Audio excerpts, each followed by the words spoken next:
안녕하십니까. 송구권의 혼술이 매주 주말에 보내드리는 정가 뒷담화 시간입니다. 오늘은 설 명절 마지막 날 6월 14일 일요일입니다. 명절 잘 쉬시고 계십니까?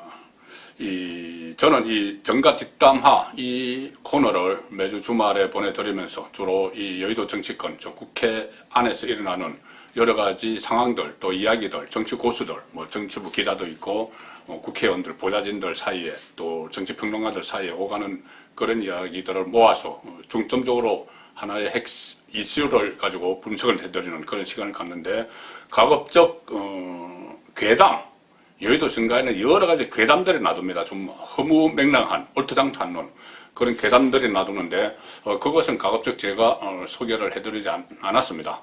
가장 대표적인 것이 아무래도 4.15 총선 직후에 불거진 개표 부정 같은 그런 문제는 제가 언급을 하지 않았죠. 어떻게 보면은 괴담 수준에 가까운 그런 내용들이 많았기 때문입니다.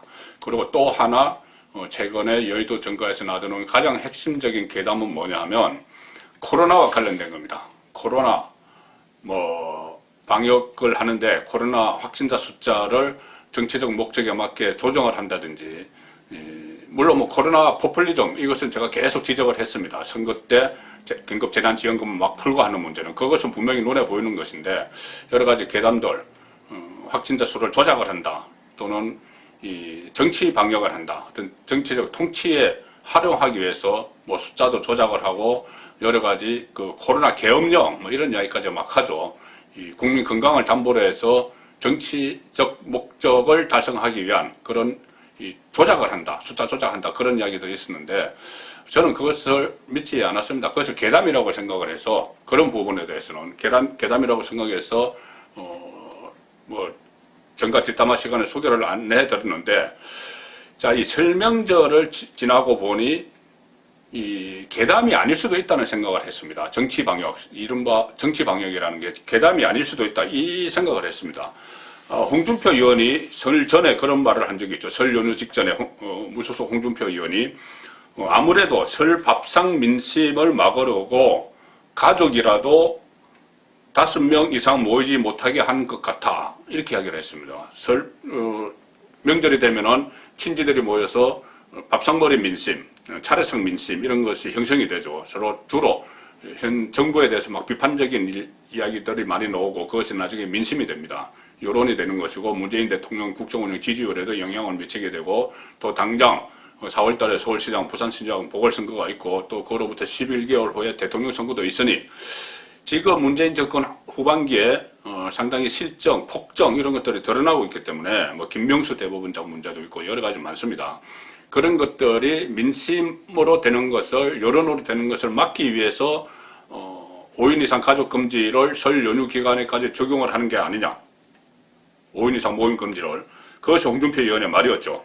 그리고 홍준표 의원은 또 이렇게도 이야기했습니다. 지난 추석 때까지만 해도 그러려니 했는데 못 모이게 하는 게, 설 지나고 방역 대책을 완화한다고 발표하는 것을 보니 코로나 정치 방역이 마지막까지 온 듯하다, 이렇게 이야기했습니다. 자, 그런데 실제로 설 지나고 방역 대책이 완화가 됐습니다.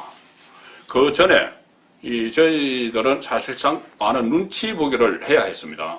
이 5인 이상 가족들을 설에 모이지 못하도록 하니, 저도 어머니가 계신데, 연세가 많으신 어머니가 계신데, 제가 전화를 들었을 때는, 야, 오지 마라. 10만 원 가태료까지 물린단다, 이렇게 말씀을 하셨죠. 또 많은 가정이 그런 일이 있었을 겁니다. 그래서 서로 어떻게 보면 눈치 보기 신경전을 했습니다. 정말 가지 말아야 되나? 가야 되나? 오지 말라고 부모님이 말씀을 하셔도 그 말 속에는 상당히 서운한 그런 감정이 막 배어 있었죠. 그래서 정말 안 가도 되나? 그런 어떻게 보면 눈치를 보는 그런 상황이었습니다. 그래서 저도 그랬지만은 화상으로 영상으로 이렇게 세배를 드리는 그런 일들도 많이 있었던 것 같은데, 자, 그런데 그렇게 가족들 다 못 모이도록 해놓고 연휴가 끝나는 어제 홍준표 의원이 말한 대로 새로운 방역 대책을 발표를 했습니다. 그래서 이것이 오늘 지나고 내일 다시 일상으로 돌아가는 월요일 0시부터 시행이 됩니다. 여러 가지 완화도 된 것도 있고 했지만은 제가 주목하는 것은 바로 이 부분이죠. 5인 이상 모임 금지, 가족도 포함된다. 뭐 할아버지, 할머니, 뭐 손자, 손녀, 뭐 아들, 딸 다 포함된다. 같은 주소지가 아니면은 동거 가족이 아니면은 다 4명까지 뿐이 못 모인다. 그러니 실제로 뭐 설날이라고 외갓집 가고 뭐 할아버지 댁 가고 부모님 댁 가고 이게 완전 봉쇄가 됐었죠. 그런데 그것을 설 연휴가 딱 끝나는 오늘까지 시행을 하고 내일부터 풀겠다고 발표를 했습니다. 직계 가족은, 그러니까 5인 이상 가족 그 집합 금지를 그대로 유지하되 직계 가족은 예외를 한다. 이런 발표가 나왔습니다. 그래서 지금 내일부터는 뭐 아들, 딸, 손주, 며느리가 모여서 이 4명이 넘어도 아무리 많아도 가정에서 식사도 할 수 있고 식당도 갈 수가 있습니다. 자, 가족들은. 자, 그런데 그것을 연휴 동안은 왜 그렇게 풀어놨을까? 연휴 직전과 연휴 기간의 그 확진자 수 차이가 거의 없습니다. 300명에서 400명 선으로 계속 왔다 갔다 했죠. 그런데 설 전에는 그것을 완전히 가족을 해체를 시켜버렸다가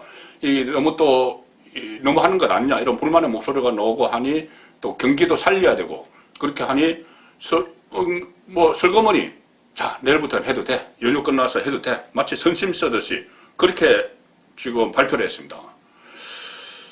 자, 많은 이제 불만들도 달래기 위해서 그렇게 한 것 같은데 자, 그런데 설 연휴에 정말 우리들은 많이 참았죠. 많이 참고 보고 싶은 가족도 보지 못하고 많이 참고 했는데 설 연휴에 그런 것 아랑곳하지 않고 막 몰려다닌 사람들이 있습니다. 자, 5인 이상 가족까지도 집합 금지를 시켰던 정부 수장이 문재인 대통령. 설 연휴 때 소래포구 갔죠. 인천 소래포구.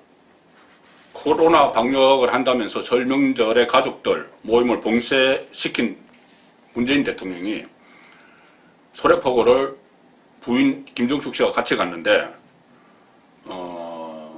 수십 명의 경호원 또 수행원 자 저희들이 화면에서 사진에서 본 것은 그 뭐 한 수십 명 한 20명 이렇게 쫙 같이 다닌 걸로 돼 있지만 저도 청와대 출입할 때 나가 보면은 그 대통령이 외부 행사를 취재해 보면은 그 건적 경호 외에 외곽 경호가 상당히 많습니다. 2선, 3선 방어망을 치고 또 인근의 경찰들을 총동원돼 가지고 자 가족들 5명도 못 모이게 한 그 상황에서 시장판을 이렇게 돌아다니면서 대통령 무슨 장부는 그런 퍼포먼스를 벌이고 자 이런 상황이 과연 그 설에 그쪽만 니들만 설이고 우리는 설이 아니냐 이런 말이 나올만 하죠.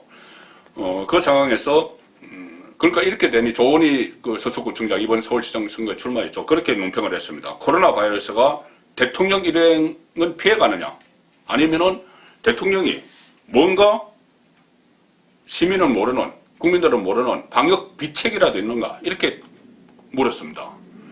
실제로 SNS에서 보면은 그런 기사를 공유를 하면서 아니 혼자 백신 맞은 것 아냐? 이런 괴담까지 또 막 나들고 있습니다. 그런 것이 괴담이겠죠. 저는 전혀 믿고 싶지 않습니다. 어쨌든 그런데 이 정치 방역은 실제로 그런 정황이 지금 나오고 있습니다. 바로 설날이 딱 끝나자마자 가족들을 모이게 했으니 계속 안 모이게 할 수가 없죠. 경기도 살려야 되고 그리고 또 그 지적도 할 수가 있겠네요. 이게 전통시장은 정부가 설 연휴 기간에 전통시장은 가급적 사람 많이 모이는 데는 가지 말고 온라인으로 장을 보라 이런 권고까지 막 했습니다. 그런데 본인들은 대통령부터 시장에 가서 그게 무슨 시장 상인들에게 얼마나 도움이 되겠습니까? 오히려 불안하죠. 사람들이 막 몰려다닌 그 과정에서. 그리고 4년 전에 소래포구 불났을 때는 제대로 해주지도 않고 왜 지금 와서 그렇게 생색을 내듯이 하느냐. 막 그런 불만도 사기있는 사이에 나왔고 심지어 김정숙 씨는 거기 가서 오이도 시장에 갔다고. 소래포구에 가놓고는 오이도 시장에 갔다고. 어디 갔는지도 모르고 그냥 수행요원들이 참모들이 일정 짜주니까 거기 도착해가지고 오이도 시장 오늘하고. 자, 그런 상황이 벌어졌는데 대통령 일행뿐이 아니었습니다. 서울시장 선거에 나섰던 후보들도 앞다퉈서 시장을 찾았습니다. 마치 선거 때만 되면 시장 찾아가서 어묵 사먹고 사진 찍고 상인들과 악수하고 본인이 직접 쇼핑을 가방에 물건을 넣고 이런 정치 쇼를 벌이죠. 그런데 지금 일반 시민들, 국민들은 가족들이 모이지 못하는 그 상황에서도 그런 데 대해서 문제 제기를 할 생각을 않고 본인들은 시장판에 가서 선거운동을 했습니다. 자, 나경원, 오세훈 이 두 사람은 오전 오후에 나눠서 남대문 시장을 갔습니다. 가장 사람들이 많이 북적거리는 남대문 시장에 갔죠. 그리고 여당의 박영선, 여당 바로 직전에 장관까지 지내는 사람인데 국무회의도 들어가고 막 코로나 방역에 대해서 막 그 의견도 이야기하고 대책회의도 하고 그랬겠죠. 그런데 시장 선거에 또 출마하고 나니까 남구로 시장에 갔습니다. 구로가 본인의 지역구였죠. 국회의원 때. 자, 그래서 나중에 또 국회에 출마를 하려고 하는지 어쨌든 남구로 시장에 갔고, 또 민주당 우상호 후보, 우상호 의원은 은평구에 있는 대림시장을 또 갔습니다. 안철수와 제3지대 경선을 한다는 금태섭 예비후보는 서초구에 있는 또 꽃시장을 갔습니다. 재래시장에서 어묵 사먹고 이렇게 하는 게 코로나로 위기에 빠진 상인들에게 얼마나 도움이 될지 그것도 의문이고, 자, 국민들은 설 차례상도 제대로 차리지 못하는데 무슨 약 올리는 것도 아니고 거기 가서 차례 음식 장만하는 그런 쇼를 벌였던 겁니다. 대통령도 그렇고 여당 서울시장 출마자도 그렇고 야당 출마자도 일부도 그렇고. 자, 그러니 또 조은희 청장이 한마디 했네요. 이것과 관련해서 그 후보들, 서울시장 후보들이 재래시장에 가는 거에 대해서 코로나 바이러스는 서울시장 출마자를 피해가느냐 아니면은 서울 시민의 건강보다 표가 더 중요하냐 그런 말이 나올 법도 하죠. 이것 말고도 이전에도 이 보수단체의 광화문 집회 이런 것은 철저히 막았습니다. 그때 펜스까지 치고 차량을 동원해서 차벽을 쌓아서 개미 한 마리 들어가지 못하도록 강화문 일대를 완전히 봉쇄를 했죠. 그리고 그 불신 검문, 제 대학 다닐 때나 받아봤던 불신 검문도 저도 이 강화문에 있는 회사에 오면서 불신 검문까지 받았습니다. 그런데 민노총 집회 이런 것은 다 허용을 했죠. 그래서 코로나 바이러스가 보수단체, 진보단체 다 가려서 가느냐, 보수 쪽에만 가느냐 그런 말까지 나왔습니다. 그때도 저는 사실 이것이 정말 위험해서 그렇겠지. 이거 보수단체, 보수 목소리를 내는 것을 막기 위해서는 아닐 거야. 애써 그렇게 생각을 하려고 했는데 이번에 딱 설날에 모이지 못하게 해놓고 설 연휴 딱 끝나니 그것을 푸는 이것을 보고 이것은 정치적인 목적이 없이는 할 수 없는 일이다. 그런 생각을 하게 됐습니다. 또 있죠. 재난지원금 살포도 4.15 총선 때 사실상 재미를 봤죠. 집권 세력이 재미를 봤습니다. 그래서 지금 4월 재보궐선거 앞두고 다시 이것 가지고 일종의 돈장난을 저는 친다고 봅니다. 왜 그러냐 하면 최근에 전 국민에게 주느냐, 그러니까 보편적이냐 아니면은 피해를 입은 분들에게 주느냐, 선별적이냐 이렇게 하다가 보편, 선별 두 개 다 하자 이렇게 지금 나오고 있습니다. 돈이 많으면 다 풀어도 좋죠. 그런데 돈도 없는데 곡간 탈탈 털어서 빚내서 하겠다는 겁니다. 나라 빚내서. 그런데 최근 들어서 그 논란이 일다가 좀 정리가 돼 가는 것 같습니다. 정부 입장에서 어떻게 정리를 하냐 하면은 3월에는 다음 달 3월에는 선별 지원을 한다. 중소상인들 이렇게 피해를 입은 분들한테 선별 지원을 한다. 그리고 추후에는 보편 지급을 한다. 전 국민에게 준다.